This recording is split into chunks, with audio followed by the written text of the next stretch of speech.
Hello, folks. Will Buxton and Lawrence Barretto coming to you from the warmth and familiarity of our own homes. Feels like lockdown all over again, but we are doing so because big news breaking in the Formula One world this morning. Williams has a new owner. Lawrence, this seems, on the face of it, to be fantastic news for one of the sport's most famous and most loved teams.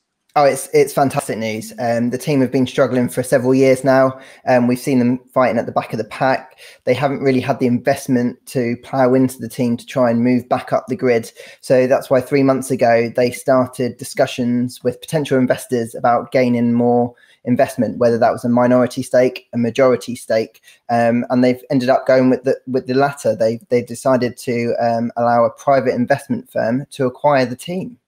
So it's Dorilton Capital, or Dorilton, we're not entirely sure how to pronounce it, a US-based investment firm. Yes, and judging from their website and what we can see online, they've worked with several companies, kind of working with medium-sized companies, I guess, like Williams, whereby they look to support the business. So the idea is that they'll come in, they'll work with the current management to use their expertise to try and take the business forward, using investment, obviously, from the firm themselves. And the idea here is, with the Concord Agreement being signed, with the new rules coming in, the technical rules for 2022, the hope is that this is a prime opportunity for this investment firm to come in, work with the team, and then hope that they can push Williams up the grid. I think that's probably going to be the biggest worry for most fans of the team and the sport, that this great name, this huge team in Formula One history would potentially be used by an investment opportunity to strip the assets, utilize the heritage, and maybe even sort of borrow against the team. But it seems, from what the team is saying, from what the announcement has said, and certainly, as you've said, from the history of this investment company, that couldn't be further from the truth. Exactly. Of course, it's early days. They've just announced the deal, and there's so much paperwork to get through and lots of details that they've got to work out. But I think you're right, Will. I think on the basis of what we can see from today, the research of the new company and what Williams are saying, this is a positive. This is positive news. Yeah, absolutely. As you've said, Williams, have had a fairly rough couple of seasons. They had an even rougher start to the year, rougher than most, with the pandemic affecting them and their business. How important was this, not just in terms of keeping Williams on the Formula One grid, but keeping Williams as an engineering company solvent? So I think Williams are very proud of what they've achieved in Formula One over the last 40 odd years. And they've been quite fiercely defendant of their approach to be an independent constructor. So not perhaps go down the B team route, take lots of parts from other teams. But that's actually been a challenge for them because they haven't financially been able to compete by producing everything themselves. So this deal offers them the opportunity, hopefully, to continue down that path, to remain an independent constructor, crucially under the Williams name. So Williams will still be above the door. At least that's what the new investors have said at the moment. They want to kind of maximize that brand. You used the word, I think, earlier, heritage. They've got huge heritage. That name and that brand is huge in Formula One. And the idea is that they use all the good bits of the company, of which there are plenty, and just kind of give them the scope, allow them to open their wings, perhaps, to just do a better job. This is it, isn't it? It's all about investment. We look at Williams as a constructor that's won the Formula One World Championship. They did so, however, on a budget which, in today's terms, would just about equate to a marketing budget for some of the top teams. Do we have any idea on how much, although the team has been bought, how much investment this new company will place into the team and how much opportunity it will give it? At the moment, we don't know how much in terms of sums that they're going to put in, but they have said they have got reserves. The idea is they're not going to just come in and buy the team and not do anything to it. The idea is to invest. I think over the next couple of weeks and months, they're going to sit down with the management team and find out a little bit more about the business. So, like, do they need to spend more in their aero department? Do they need to just improve the facilities? Do they need better people? They've got to come to kind of a route map and work out where they need to spend the money. And then from what we can see, all the signs are the money will be there. Obviously, it's going to take some time for that money to come through and for the performance then to follow through on track. But that's why they've got a couple of years now before, obviously, those new regs kick in 2022. Crucially, we understand from the press release this morning, so Frank Williams has okayed this deal, this passing over of the ownership of the team outside of the family's hands for the first time, as you said, since the team first came into being. The one question I think a lot of people will have, you mentioned earlier that this investment company usually doesn't change management. They tend to work with them, certainly in the early days. Claire Williams said that she would sell the team over her dead body. That was a direct quote from Claire.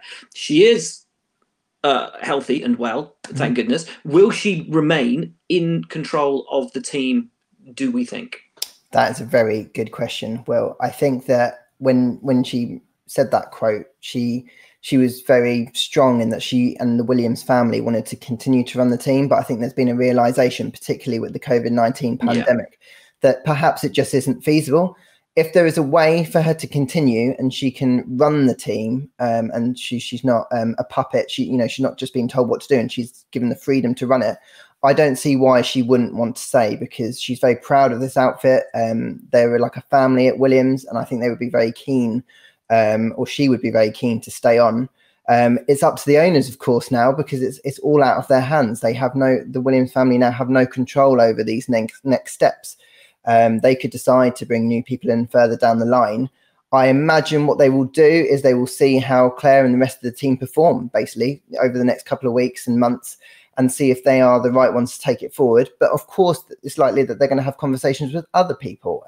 Williams might now become a more attractive prospect for new staff, to encourage personnel to come. More suppliers and sponsors might want to work with the team. So there's so many unknowns at the moment that it's really difficult to say. But at the moment, she remains in charge of the day-to-day running of the team. One thing that won't change into next year is the driver lineup. We know that that's confirmed for next year. There was so much talk when it became known that the team might potentially be open for sale, that the likes of maybe the Latifis would be looking at it, or the Mazepins, that somebody with already an interest or a son racing in the sport might potentially look at buying Williams. That hasn't happened. It's gone to an investment company, interestingly, an American investment company. What do you think this says about the assuredness of investors in Formula One for the future? As you say, the Concord Agreement having been signed by all 10 signatories just this week, the new regulations coming in place for 2022, also potentially for Liberty Media in terms of their drive to get the sport more acknowledged and well known on the sort of over the seas, over the pond in the US. I think this is the first example of how the new rules and the new agreement is working. I think it sends a sign that Formula One is perhaps a more attractive proposition now. Owning and running a Formula One team is financially viable. It's not, you're just not going to spend a load of money and never see it again. And I think this is the first step towards that. It will be interesting to see whether this follows through maybe to the rest of the grid. Maybe other independent teams might now find that they have got investors who are interested in, I'm not saying sell the team, but maybe come on board. I think it sends out a really good message about the health and the new rules that are being put in place, that they seem to be moving in the right direction. Absolutely. So I guess the headline out of all of this is that Williams, from being at a very rocky place just a few months ago, now have their future seemingly secured. A new owner. One of the other questions I've got just before we finish this one off is we saw some valuations placed on the team. I think it was 152 million euros.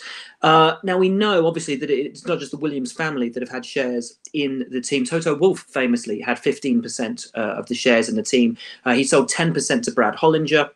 He got 5% of that 15% back because it hadn't been sold to Brad at the start of the year. There was a bit of confusion as to had he reinvested in Williams. No, he'd actually just had those shares back to him. Do we know yet if it's a 100% takeover?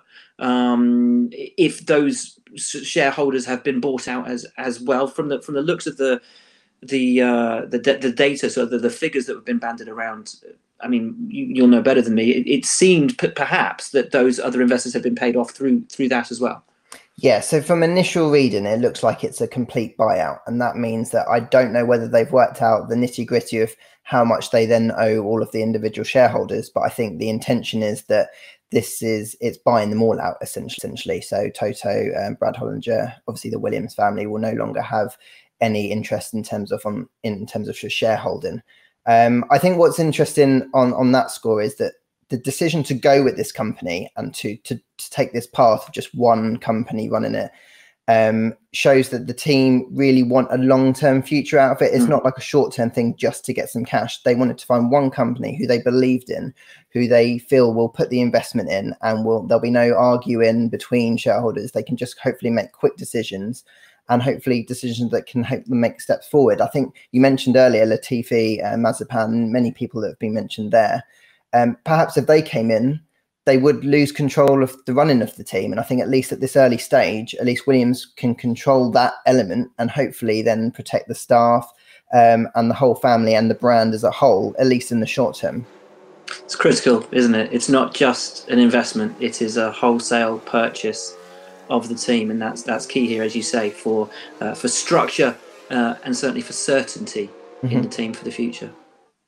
I think that the problem for Williams has been in the few years is uncertainty, and that filters down all the way through to the rest of the staff. I'm not saying that they were fearful of losing their jobs, but we've seen teams during the COVID pandemic having to make redundancies, and so this investment just gives the staff there confidence that they're going to have jobs at the end of the day. And hopefully, if they continue to invest, there'll be more people joining that company, and the company will grow and just go from strength to strength. So Formula One's a people business at the end of the day, and I think it's crucial that in this particular deal, it looks like the people are being looked after.